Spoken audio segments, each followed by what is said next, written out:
Well, that was a great character-building win for our football team. Proud of them.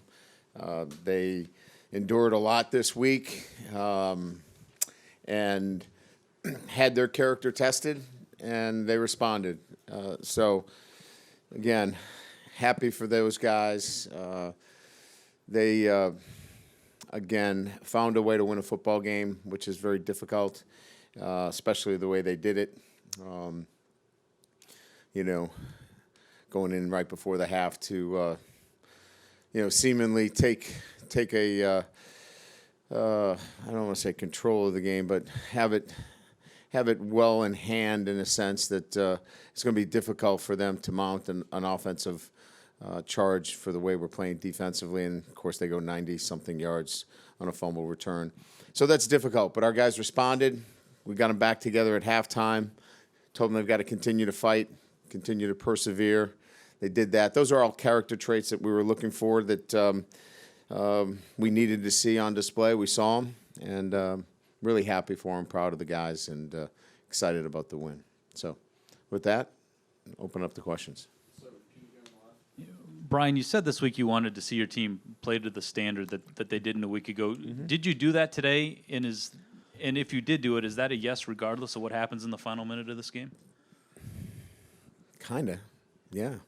Yeah, they played hard. They played physical. There was, obviously we didn't execute offensively as well as we would have liked. But I saw the passion, the desire. And you might say, well, you should have that all the time. But the fact of the matter is there's a standard that we have. We didn't live up to that standard, and the challenge was to come back and play to that standard. They did.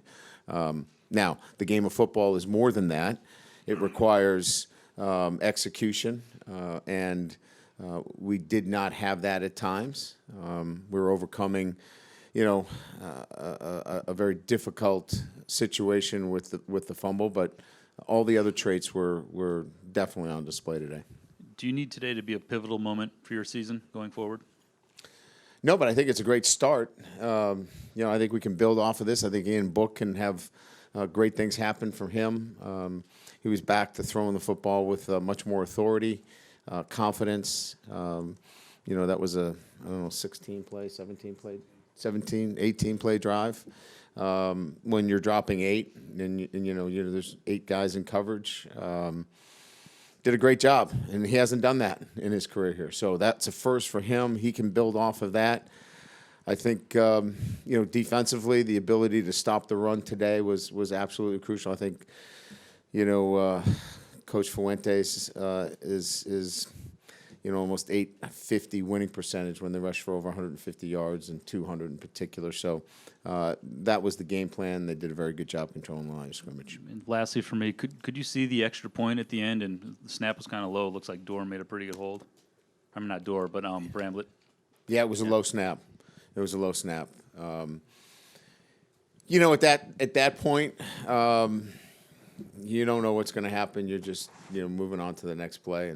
But Jay did a great job getting the ball down for John, and John connected on it. Brian, here in the front, how do you feel like Ian handled the week, the noise that went with it?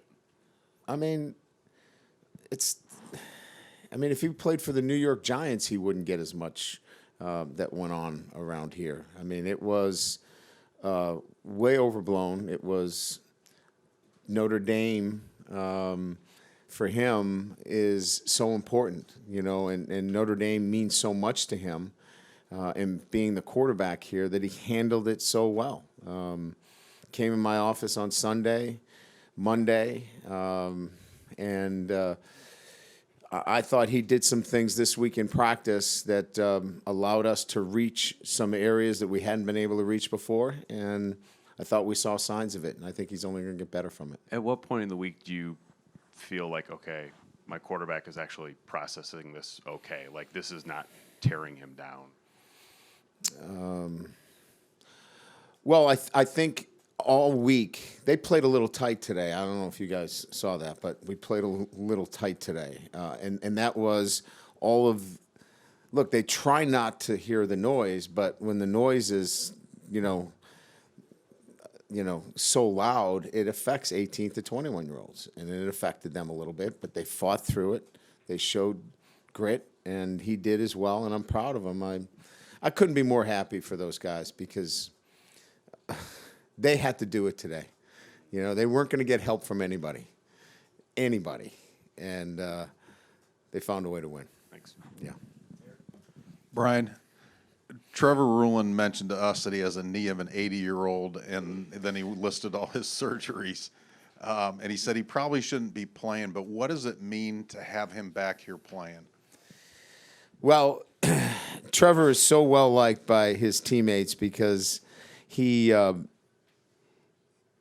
loves Notre Dame. I mean, look, the theme here is these guys love playing for Notre Dame. They love what the standards are and what it stands for. And Trevor Ruland could have easily taken a pass on this and said, I'm out. But he loves his teammates. He loves playing for Notre Dame. And what he did is we thought he was going to be a medical redshirt, quite frankly. We thought that there was no way. If you ask our training staff, and I don't think I'm putting any words in their mouth, they didn't think that he was going to make it through the summer. But he wanted to play in his senior year. It was important to him. And so it's great to see him have some success. With the kind of pop-up fumble by Jafar before the half, it Yeah. looked like you went right back to him very early in the second half. What gave you the confidence to do that? And do you feel like you saw some glimpses of what he might be able to be for you in this offense? Yeah, I mean, it's his first really game, right? I mean, you know, he played last week, but he was so tentative. I mean, if you guys watched him at all, he caught a kickoff and looked like, you know, he didn't know where to go. So this was really his first game back. So, yeah, we saw some really good things today with Jafar Armstrong back in for the first time. And, yeah, you got to go back to him. He's going to mean too much to our offense. You know, we're out. Tony Jones is out. You know, he's a veteran presence for us that would settle us down. He wasn't in there. Of course, you lose your captain, you know, early on in the game. He wasn't there. But they overcame it, and that's, to me, I couldn't be more happy for those guys. Brian, you spoke about the character. The players talked about the resilience. What do you attribute that to, and how do you kind of make sure those qualities continue to manifest themselves down the Yeah, stretch? well, that's a great question. I mean, I think that, you know, a lot of them come to Notre Dame with an understanding of, you know, what are the things that they need to be successful here, both in the classroom and on the football field. And then within the football program is we try to build on those traits every single day. And, you know,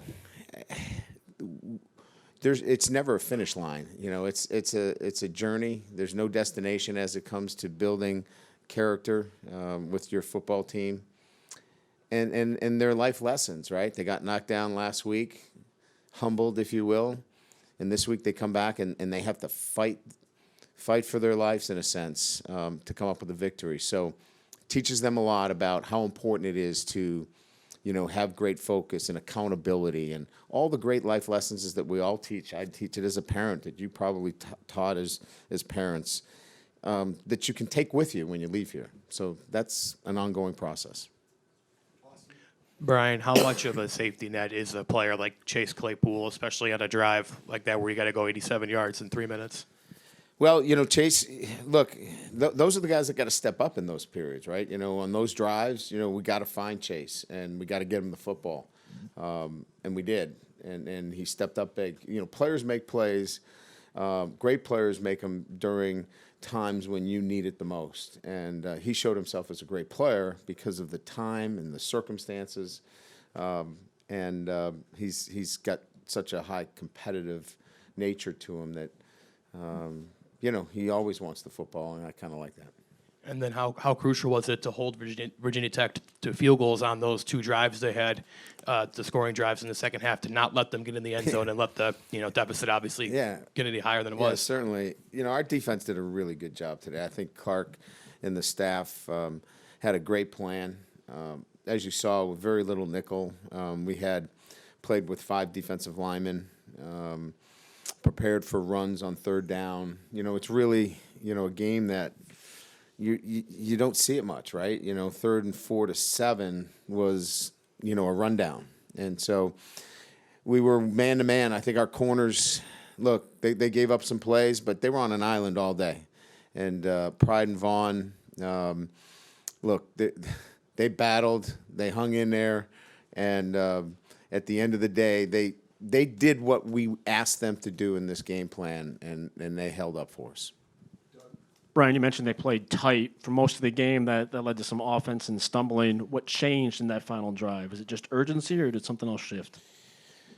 Well, I think we started tight. I think that, you know, the turnovers, you know, kind of contributed to that. Everybody now is kind of like, don't want to make a mistake, instead of just be who you are, keep playing, be aggressive. So it's a little bit of both. But I think this, you know, the time, the moment, the sense of urgency, the need to kind of go play, you know, they all knew that this was their last chance at winning the football game. The defense had set them up enough, and they had to find a way. I was in the huddle, and I said, look, this is what, you know, these moments are about. You'll come back to this. People are going to look at the win and go, Notre Dame won 21-20. Wow, that's ridiculous. We look at it as a great victory, and we really don't care what anybody else says. And that moment in that huddle is so indicative of what they needed to do. And I just thought that, you know, Chase and Ian and the offensive line, they all looked at each other and said, we're going to find a way to get this ball in the end zone. Aside from maybe the Citrus Bowl a few years back, I don't know if Ian has had that moment at the end of a game. What in that respect did you see from him that you didn't know you had? No, you know, it's like anything else, right? We're calling plays and we're doing this all year, right? In 2 minute. I don't know that we've scored against our defense all year in 2 minute, quite frankly. So this was the first time Ian scored in a 2 minute drive. So hats off to him. And dropping 8 is difficult to find lanes. He found it, and that's why I say, in many respects, this is a great building block for him moving forward. Thank you, everybody. All right, you can go, Tim. You listen. As long as it's a good question, I'm gonna stop it if it's not a good question. Okay, I'll be quick too. Hainsey's status, first of all. It looks like a fractured ankle. Okay. You know, I know normally you allow Chip Long to call his plays. I wondered if you or what your input was on the design run for Book, and what your thoughts were if you weren't involved in making that decision. What your thoughts were to that? I wanted something that would give us both the look. They went bracket and then they went man. So bracket is a zone, doubled out zone.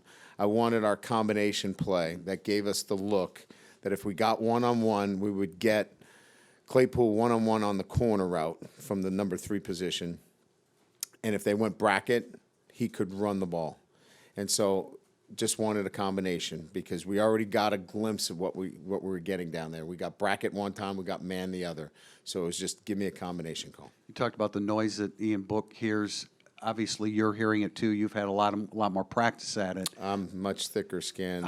But how does it impact you? I mean, you're hearing it. You heard it during the week, obviously. No, it doesn't impact me at all, really, quite frankly.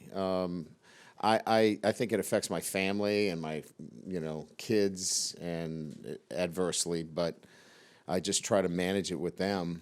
But we've done a really good job of staying focused on what's important. It's our players and developing them and making sure that they get back and play this game the way they need to play it. And that's all I wanted to do is get them playing the way that we needed to play this week, and they did.